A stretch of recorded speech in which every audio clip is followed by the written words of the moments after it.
Good morning, everybody. Can I thank the thousands of people who've come forward to get tested this week, and especially yesterday overnight. Dr. Chant advises me that in southwest Sydney we had over 3,000 people come forward for testing yesterday. And can I thank the nearly 24,500 people that got tested yesterday in New South Wales. Overnight we had 8 cases, 2 of whom were in quarantine, 6 of whom were in community transmission, and Dr. Chant will outline details of that. And since 8 p.m. last night, we also had 5 additional cases, which I'll ask Dr. Chant to explain or to demonstrate the circumstances of. Can I please say to all citizens of New South Wales, we've said this every day for the last fortnight, we are in a state of high alert. We need to make sure we contain this virus. We need to make sure we get on top of any potential hotspots or any potential community transmission that might be bubbling away under the surface. All of us need to limit our activity. All of us need to think about what we are doing. All of us need to think about how we're keeping ourselves safe, our family safe, and our loved ones safe.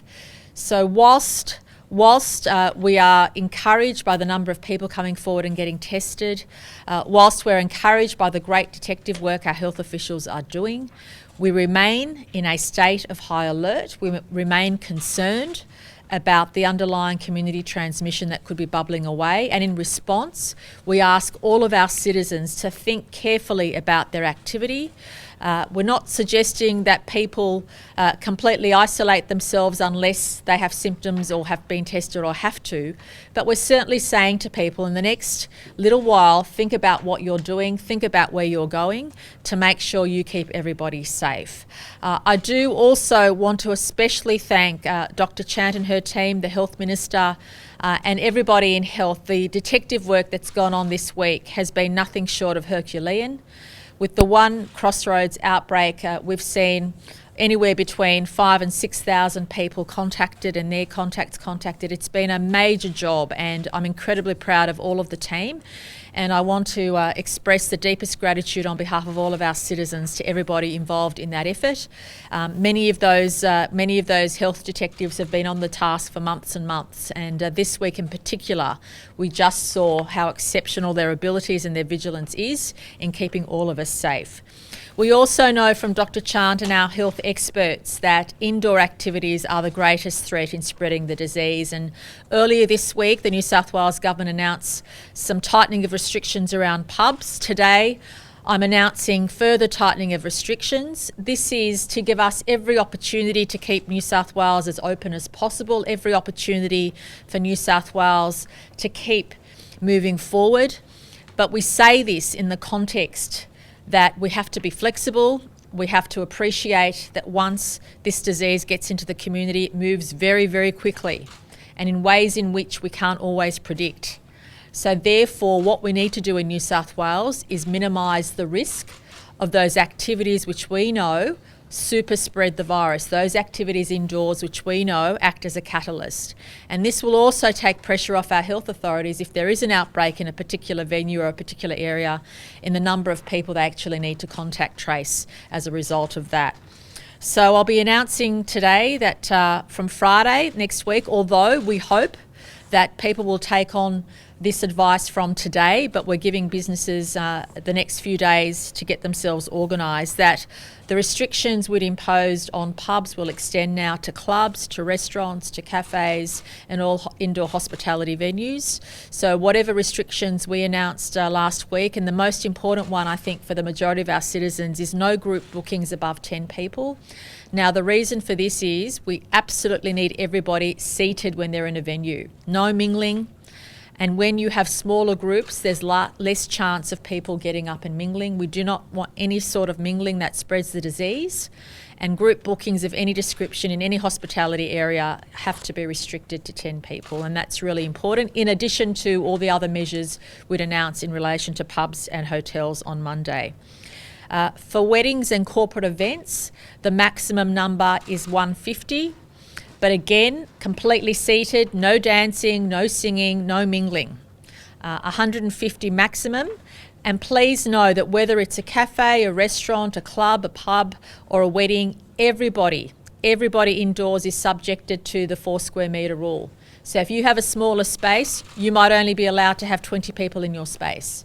The 4 square metre rule has to be applied strictly, as does the 1.5 metre social distancing. So the numbers we talk about are caps, and they relate to the larger venues, but for many venues across the state, the number of people they can have in their venue will be far less than what we're advocating. Now, for funerals and places of worship, and we appreciate that this is a very difficult consideration for many families and communities, but for funerals and places of worship, we're limiting that to 100. And the reason we are doing that is because for funerals and places of worship, people tend to know everybody else at that event or at that ceremony, and that increases the risk of transmission. There are emotional occasions where people know each other, and that increases the risk of transmission. So for funerals and places of worship, we are limiting those numbers to 100. But again, the 4 square metre rule applies. If your place of worship is smaller, you have to be subjected to less numbers. And similarly for funerals and where they're held, they're all subject to the 4 square metre rule. So the numbers we're giving you are the absolute maximums. They're not what will affect or what in fact will be the average. Now, in relation to who you welcome into your home, the health orders currently say you're allowed to have 20 people. We are not changing that. Although I do want to stress that in the next little while, Dr. Chant and her team have recommended that 10 is a safe number. As I said, we're not going to change the 20 at this stage, but in the next little while, we ask people to be thoughtful about who they welcome, how many they welcome, and especially protect those most vulnerable. Again, we're not going to change the number for outdoor gatherings of 20, whether it's training together or being outdoors, because we know the threat of spreading the virus outdoors is less. It's still there, but it's less than the threat of spreading the virus indoors. Now, these measures that we're bringing in are to protect New South Wales, to reduce the risk, because we have to assume, based on what's happening in Victoria and based on the numbers that we're seeing in New South Wales and based on the great detective work our health officials are doing, we have to assume there's a level of community transmission, and these measures will reduce the risk of that community transmission getting out of control. But what is most important is for people with symptoms to go and get tested and stay home. If someone has contacted you and said stay home for 14 days, you must stay home for 14 days, because you might test negative on day 3, but you might test positive on day 6. So the reason you have to stay home is because the virus can be in you and not actually be detected until far later in that 14-day period, and that's why it's so important for everybody to stay home during that period. But our general message to everybody in New South Wales is that we're doing okay, but we're on high alert. We're very concerned. We're worried about any seeding that may have happened from Victoria even a month or so ago that has been bubbling along beneath the surface. And we also have a couple of cases that still have unknown sources, which Dr. Chant will talk about, and that worries us. They could be linked to the current cluster or they could be new clusters, and that's why we have to be on high alert. But I'm incredibly, deeply grateful to all of our health experts, our police, our Service New South Wales staff, all of whom in the community have been working their guts out this week to keep us all safe. And I'm incredibly proud of each and every one of them, and I thank them all on behalf of the 8 million citizens of New South Wales. But I also want to thank, in particular, the Deputy Premier John Barilaro, the Treasurer Don Perrottet, and Victor Dominello, Customer Service Minister. These three have made sure that we've contacted industry, spoken to business already. So what I'm announcing today is of no surprise to these industries. It's of no surprise to key organisations that we've contacted to explain to them the context of what we're doing and why we're doing it. This is all about keeping New South Wales open. This is all about making sure we allow people to have their livelihoods, to keep moving forward, but also, importantly, to reduce the risk. The health experts have told us what the high-risk areas are, and we're responding to that. And I think it's sensible and prudent and the best way forward. So I'll now ask Dr. Chant to give us her update. Then the Deputy Premier will talk about the restrictions and in particular their impact on the regions. And then Minister Dominello will talk about compliance, which is so important. You heard us even before we realised how bad the situation in Victoria was, that compliance would be stepped up this month. Well, now we're redoubling our efforts in relation to compliance. And I want to thank Minister Dominello's team of regulators, but also the New South Wales Police Force for supporting our efforts and stepping up in that regard. Dr. Chan? Thank you, Premier. 8 new cases of COVID-19 were diagnosed in the 24 hours to 8 p.m. last night, bringing the total number of cases to 3,346. We had a total of 24,467 tests that were notified in the 24-hour reporting period. There's currently 101 COVID cases being treated by New South Wales Health, with 1 in intensive care. That person is not requiring a ventilator. So the new cases reported many of these have been reported in the press previously, because for public health reasons we've been going out promptly when we had information that's important to inform the public. But just to recap, those cases were 2 in-return travellers in hotel quarantine, a woman in her 20s from northern New South Wales who returned from Victoria, a woman in her 20s from Hunter, New England, who's a partner of a known case, a woman in her 30s from southwestern Sydney who worked at the Thai Rock restaurant in Stockland Mall, Wetherill Park, on the 9th, 10th, 11th, 12th and 14th of July, and a man in his 80s who dined at the Crossroads Hotel on the 5th of July, and 2 cases linked to the cluster who did not attend the hotel, a child and a teenager.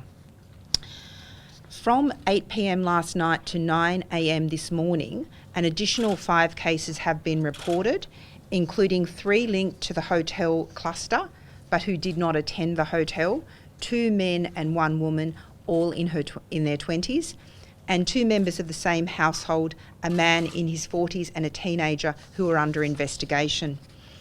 So the total number of cases linked to the cluster are 42, and this includes 14 who attended the hotel on the 3rd of July, 1 who attended on the 5th of July, and 27 who are linked to the cluster but did not attend the hotel. So they are contacts arising from it.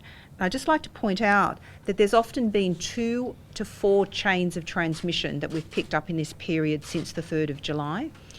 And I think this highlights the rapidity and the speed with which this virus can move through the community. But what is pleasing is that some of these cases have been diagnosed whilst they've been isolating. And this really highlights the importance of the isolation message. So when our public health officials ask you to isolate, there is a reason. It means that many of these cases have not been out and about whilst infectious, and therefore the chain of transmission has effectively been broken.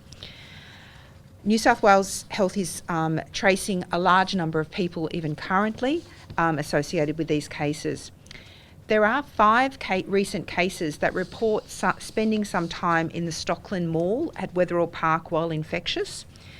So we're urging anyone who was at the mall in the last 2 weeks to be particularly vigilant for symptoms, and especially those who attended the Thai Rock restaurant on the 9th, 10th, 11th, 12th or 14th of July, to watch carefully for symptoms, and if they occur, isolate and immediately come forward for testing. It is imperative that people, whilst we've got a strong focus on the Crossroads cluster and the activities in southwestern Sydney, it's important that we are not complacent about the risk existing in other parts of the state. It is imperative that anyone across the state comes forward for testing if they have the symptoms, however mild.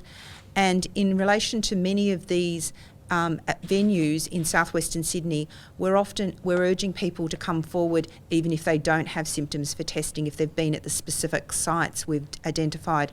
And the reason for that is that in talking to the younger people, we notice that their symptoms are often very mild and they don't perceive them. There might be a mild headache or a mild fatigue, a slight fever, but for them, they're not recognising all them as symptoms. So that's the reason in those settings where we are trying to detect any possible cases and do that public health contact tracing around them, we are urging the community to come forward. The testing sites in southwestern Sydney will remain open. So thank you very much to the community for coming out in such high numbers, and can I extend my gratitude to you, but urge you to continue to represent. So anyone who has symptoms, please present, and anyone who's been at those venues we've identified, please present. Thank you. Today's announcement in tightening of measures to operate a business in this state and doubling down on the compliance on those businesses is a partnership between, of course, the government, businesses, industries and sectors. It is about a little bit of short-term pain for a long-term gain. We don't want to lock down sectors, industries or businesses. We do not want to lock down the economy, but we do need to put in place those measures that allow us to operate safely. There is a burden on businesses in this state to do the right thing, to become compliance safe, to be COVID safe, and to be, of course, following the protocols. But to the individuals in this state, there is personal responsibility. And can I just say thank you to the New South Wales citizens for the success that we've seen is because people are doing the right thing. The vast majority are doing the right thing. But this is a real threat. And it's a threat that we need to be ahead of the curve on. And that is why in New South Wales we've taken the position of being cautious early so that we can avoid some longer restrictions being removed. For regional rural New South Wales, right throughout the pandemic, I've stood side by side with the Premier and Metro that we are all in this together. And the truth is that the threat for regional rural New South Wales, because of the Victorian border, is real. And that is of concern. As we've opened up travel within the regions, which is fantastic for regional tourism, the threat becomes live and well. And that is why these announcements today apply right across the state. There is no division between regional, rural or metro. We're doing this because it's the right thing to do to protect our citizens, but at the same time allowing businesses to operate. And if we do it together, what we can do is make sure that this state continues to deal with the health pandemic, the safety of our citizens, more importantly, making sure businesses can continue to operate and continue the economy going, because we know how important that is for the livelihoods, the mental and health being of all our citizens. Well, we want businesses to be part of the solution, not part of the problem. And quite frankly, if businesses do not take public health concerns seriously, then seriously they should not be in business. And today's announcement takes us another step forward in that journey. We are calling out on the good businesses to keep up the great work that they are doing, and overwhelmingly we have great businesses around the state keeping the economy going, doing the right thing in terms of public health. But there are always going to be those businesses that think that they live beyond the law. Well, today's announcement says no, you must now comply with the law. I'm asking the businesses in today's announcement that you must do a couple of things immediately. Download your safety plan, register that safety plan, and then make sure that you comply with that safety plan, including digital attendance records, including keeping the COVID-safe hygiene measures in place. We want businesses to survive, indeed thrive, but it can only be done in a COVID-safe way. Thank you. Premier, could you explain why is there the difference between weddings and funerals, the 150 versus 100? Because the evidence we've received, and certainly the health advice, is that funerals are extremely emotional time, and whilst people are complying whilst they're seated, in between that service and other parts of the service, we're identifying too much mingling amongst people because everybody's known to each other in very emotional circumstances. Well, that's a different circumstance because they're seated the whole duration of the event, whereas at funerals, depending on the religion and the ceremonies, there are different aspects to the service.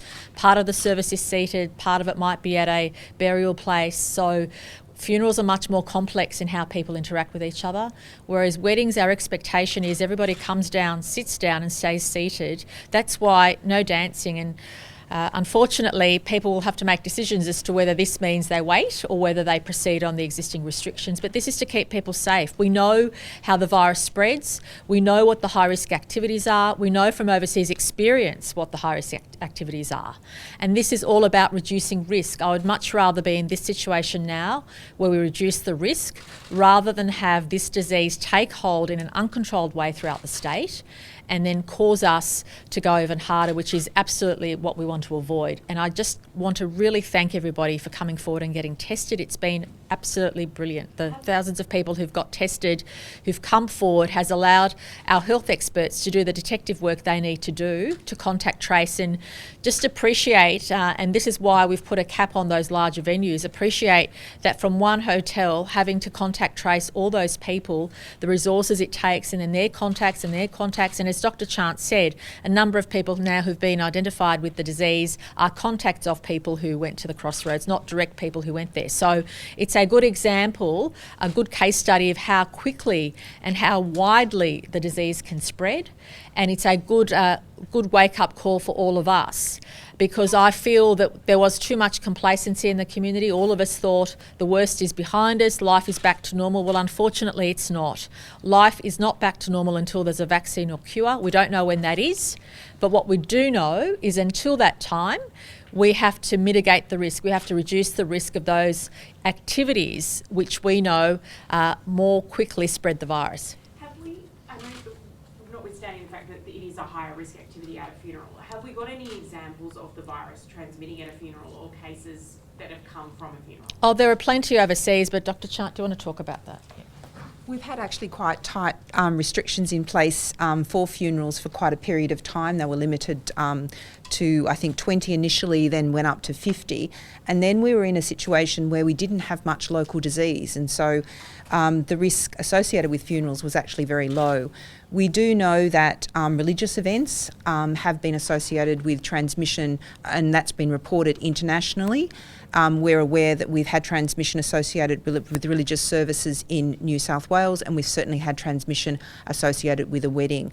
But it also is the context. For a period of time, we had very minimal, very limited community transmission, and so the opportunity for seeding of a particular event, and that in fact allowed us to be open up and ease the restrictions.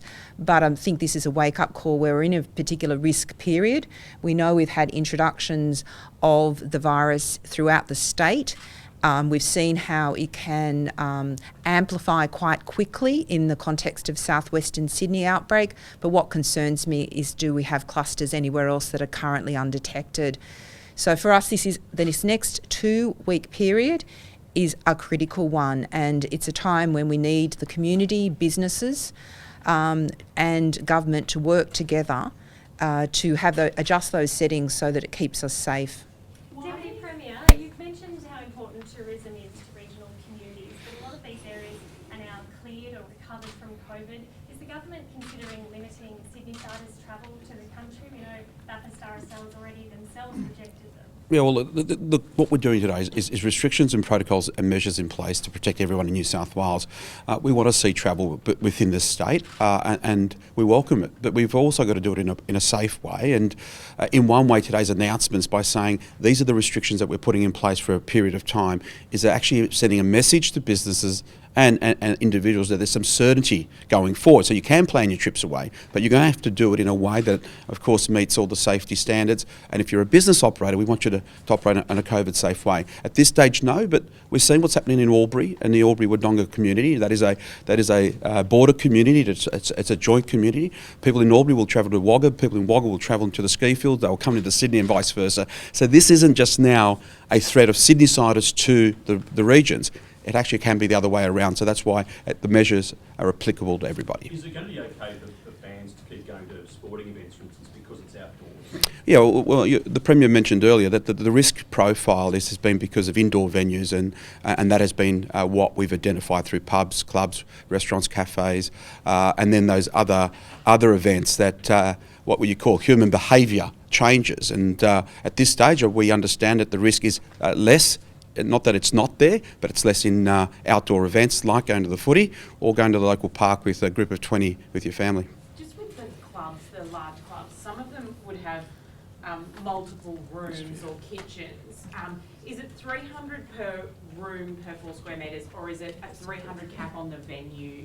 Because obviously a lot of them can take thousands.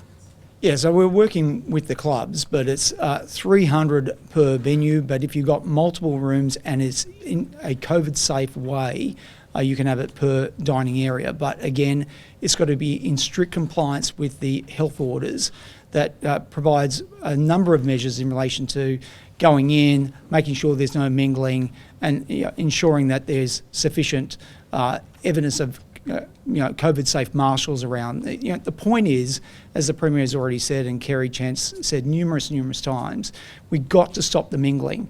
So it's not about quantum, it's about making sure that people stay apart in a COVID-safe way. Dr. Chan, do we have any numbers on the amount of people that are coming into New South Wales from Victoria under the exemptions that are in place right now? And also with contact tracing for those people under exemptions, how do we trace if there's any transmission with them? So we are following up some groups within that, and we're working cooperatively with Service New South Wales. So we probably could give you the data after the this press conference from Service New South Wales. There are some follow-up of some elements of those, depending on what permit system there are. And certainly there's even been some strengthening and changes to the permit system structure to obtain more information, which will allow us to audit it. But clearly our principal advice is we really want to reduce to the minimum the number of people that are coming from particularly the hotspots area, but Victoria overall. We do obviously need to have some exceptions for critical services or for people that are seeking healthcare that can only be provided in some of the facilities in New South Wales, because we have to, that is the right thing to do. But we do want to send a strong message that we do not want people to be abusing the permit system, and we are going to be trying to strengthen the permit system so it reduces to the absolute minimum to those critical workers that we need to keep the system going. Wendell Park, the Stockland Mall cases, are they connected to the cluster in Crossroads? Or So what we've noticed is that there are some people, of the cases, you can imagine that when we interview cases when they're infectious, they go to shopping centres. It's not unusual. But what we're saying now is we've found that there have been 5 of the cases whilst infectious at Stockland Mall, so hence we are just calling that out. And also in relation to the Thai restaurant, we do think a transmission event occurred there. I also want to say that it's really important that community does not penalise the businesses that we name. I just want to thank those businesses for, doing the deep clean. And once the infectious person is removed from that premise, those premises are actually been undergoing more vigilance from health authorities than any other business. So I just want to ensure that people are, once we have given the businesses the all clear, that people should feel safe in returning to those businesses, because we do not want to discourage people coming forward for testing. And if the community is punitive against those businesses, it does provide a barrier for any staff or owners to come forward for testing. So if we can just please understand, once those businesses reopen after the deep clean and infectious people having no longer attended, they're probably one of the safest venues to go to. Just on that point, Dr. Chance, there's a go-kart track in Wollongong that's on the current health list, and the owner there is very unhappy, apparently, that he wasn't informed about this. I presume that there's communication to these. My advice, and I've just been briefed very quickly before coming in here, and I'd be happy to follow that up. My advice is that they were advised. I'd have to look at the timing of that, but I also believe that there were some environmental health officers who went to the track. But rather than prosecuting that, I'm happy that our health team will reach out to that go-kart operator, and if there's any learnings in how we communicate.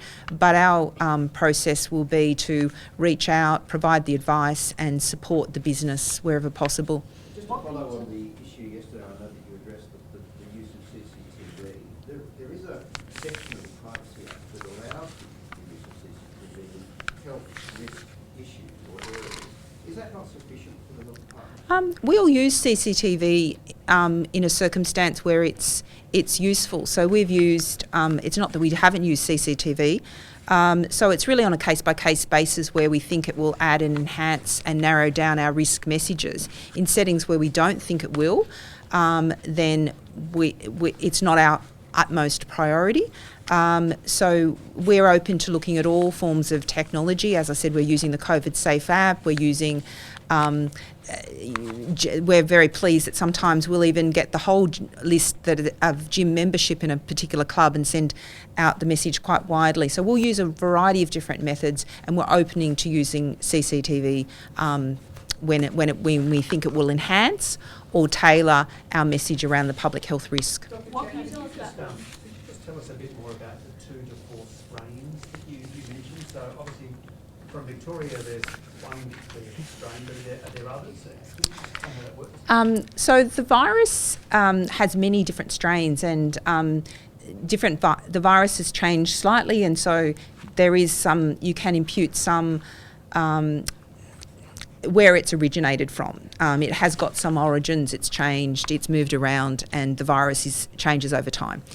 So what we look for is the genetic code of the virus, and we can then see where, I suppose, the lineage, the family tree. And if anyone's seen it, it truly looks like a family tree. It's pretty scary looking at it. But what that helps us do is identify, and the question we've got for the Crossroads is, are we missing something else going on in southwestern Sydney? Or are these cases all the same strain and therefore representing the same source of introduction? And then we can be confident that we're not missing anything. So we look at the genetic sequencing, and at the moment we're progressively sequencing those strains. At the moment we're particularly interested in understanding for those cases where we haven't established a link. Because for us it's a question of, well, is that another introduction, or is that some locally acquired remnant virus that's been circulating in the community? So for us, our priority is going to be the few cases we haven't been able to link.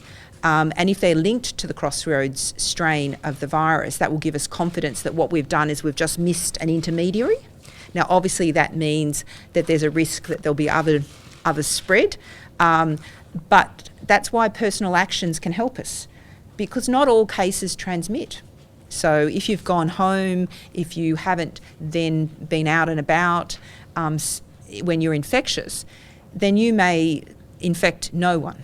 But as we can see, if you are someone who's perhaps been in more social environments, having family gatherings, you've got a lot and you're infectious, you're going to potentially spread it to a larger number of people. And some individual cases have spread it to quite a number of people. There's variability.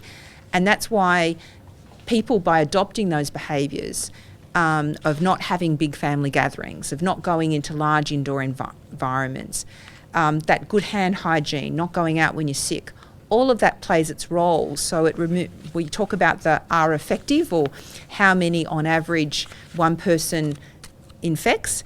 And if we can get that number down beneath 1, then this virus does not continue to grow. And that's our aim, and that's why people have a role in that, because the way people interact and the behaviours they adopt can help us modify that R effective, as can our contact tracing by having people get the disease, become infectious whilst they're actually isolating. So as it stands at the moment, just on that, as it stands at the moment, you've got the man who inadvertently brought the virus over the border from the logistics company. Have you got other cases which you have worked out are definitely not linked to that transmission, the current cases? Not in the southwestern Sydney cluster, but remember we've got the cases from Albury that were also travel there. We had a case in Merimbula, and remember we've also mentioned yesterday that there was a case from Ballina. So in those cases we'll sequence it, and what we would expect is that if the predominant strain of virus that's circulating in Victoria is this, we might see some little variabilities, like some minor genetic changes, so it indicates that they've probably come from the same lineage, but they might have slight differences, and that's certainly what we've observed, minor differences between the viruses when we looked at the virus from the person from Sutherland, who also came up from Victoria, to the Crossroads strain. Dr. Kent, there were reports this morning that New South Wales Health was planning on closing a number of clinics in the southwestern area. Can you comment on that? I can confirm that the clinics in southwestern Sydney will be open, and I'd like to echo the Premier's appreciation for the staff in southwestern Sydney and the staff from some of the adjacent local health districts who have really stood up those clinics. Those clinics will remain open. I think the only one where there's going to be a variation in regard to the Stocklands Hotel, and that relates to the Crossroads Hotel, and that relates to the reopening of that hotel. So I think the clinic there will be operate on Saturday, but won't be operating on Sunday. But please go to our website, and there's a large number of clinics, and also you can get testing through your GP. And your primary health network will also have another list of where you can get testing. Will there be a replacement clinic for the Crossroads Hotel drive-through, or will it just fall to the other clinics in that area? There are some alternate sites being looked at as we speak, and we'll update the community. We'll release that information later in the day. Just in regards to the Crossroads reopening, what do you say to people who want to go and have a drink there? Should they be a bit nervous? Look, the Crossroads will have undergone deep cleaning. I think what's important is that we adopt COVID-safe ways of going about it. Clearly, they will be subject to the controls that have been put in by government, the additional controls, the safety marshals and others. And I think it's critical that we continue to understand the sorts of behaviours that we as individuals need to undertake, but also that business steps up and creates these safer ways of going about business. Regarding the borders, going back to school on Monday in the southwest Sydney area? I would just recommend everybody take the health advice, which is try and limit any of your social activity, be extra aware of symptoms, be extra aware of the sites. And I appreciate Dr. Chant was asked a question about businesses and how early they're informed. To be absolutely frank, our biggest issue is to make sure the public knows about these venues as soon as we do, so that they can take action. If you've been somewhere where there's known cases, you need to immediately act. And I want to thank the health officials for not only liaising with those relevant businesses, but also making sure the public is aware as soon as we're aware of what's going on, because our first and foremost priority is to providing that information in real time to the public, so the public understands and appreciates. And that's why we've been so overwhelmed with the testing that's happened as a result.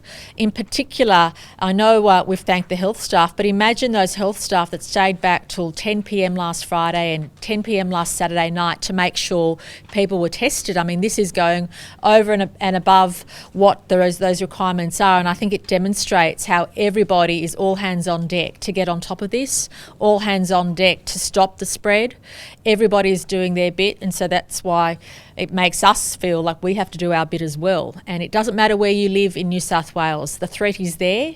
The threat is as great in the regions as it is in Sydney. It's great here where we're standing as it is in southwest Sydney, because we just don't know whether there are those bubbling cases underneath the surface, which is why we've been extra vigilant. We're on high alert, and which is why we're reducing the risk. So if there is that bubbling away of community transmission, the indoor restrictions we've placed will limit the risk of major spread, and that is simply the phase we're in at the moment. It's about reducing the risk, about controlling the spread, and making sure that we keep communities and society moving forward. And I also want to thank those sporting organisations who will be undertaking their activities in a different way this weekend.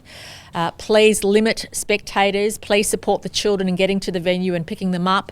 No mingling, no hanging around, no pretending life is back to normal, no handshakes and back slaps. I mean, sometimes when you look around and see people, the way people are acting, you'd think we're on a different planet. We are in a pandemic. We are not different from other parts of the world. We are not different from what's happening in Victoria. We are in the middle of a global pandemic. I think that's tautology. Pandemic's global anyway. But we are in the middle of a pandemic, and we all have to accept that. Life is not normal. It won't be normal till there's a vaccine. So please don't let down your guard. Complacency will cost lives. Complacency will stop us working and doing all those things we want to do. So please don't let your guard down. Be complacent, and also call up your friends, as in call on your friends if you see them acting in a way which is too complacent. This is serious, and the only way we'll get through this is by being on our guard and assuming everybody in and around us has the virus. Any instances of Victorians quarantining in northern New South Wales to go into Queensland? I don't have any information on that, and I don't think we've got any clear evidence of that. But we also do have to assume that unfortunately there's always a small minority of people that think the rules don't belong to them, and we always have to be forever vigilant. And that's where I want to thank the New South Wales Police Force, everyone from the Commissioner down who is stepping up their activities. I know the instructions the Commissioner has given to members of the force is that compliance is key, whether it's a business, whether it's individuals, whether it's monitoring everybody's behaviour, and that will keep us safe. And I also want to thank the vigilance of Service New South Wales in supporting those efforts and getting information out. And of course, our health workers who've just been unbelievably heroic through all this and making sure that all of us stay safe. Last question. Absolutely. Police, and I saw a lot of them out and about today actually on my way here. So police will be stepping up their efforts. They will be turning up unannounced, and we don't apologise for that because compliance is key. We're deeply grateful that the vast majority of people are doing the right thing, but we also knew that earlier in the piece, when the restrictions started easing, there was too much complacency amongst individuals and also businesses, and that's why we've had to step up our level of high alert. We've had to step up the restrictions in order for all of us to stay safe and to reduce the risk and to reduce the burden of our contact tracers, so that if there is a case, the burden to follow those up is significantly reduced by the caps and the rules we've put in place. But again, none of this means anything unless people do the right thing. On paper, we know what works, but now it's up to all of us to make it work. And unless we do that, we will go down a path none of us want to go down. Premier, Thanks, everyone. Moving the just with the Tweed, annexing the Tweed and the border. No. There was talks of, there was talk earlier that the New South Wales and Queensland Police have both agreed that it would work to move the border down to the Tweed River. You won't. No, I read reports that apparently I'd been contacted to discuss that. Nobody's contacted me. So, just so we're clear, that border won't change. In relation to the Victoria-New South Wales border, we are monitoring what's there. I know the border communities want greater flexibility, but the health advice would suggest the opposite, because the high rate of community transmission that exists in Victoria causes us to look very closely at that border and who we let. Obviously, you need to let essential services in and various other exceptions, but please know that that's an ongoing situation of high alert for us. And yes, whilst we want the border communities to keep functioning, our first and foremost priority is the health of 8 million citizens of New South Wales. Thanks, everybody.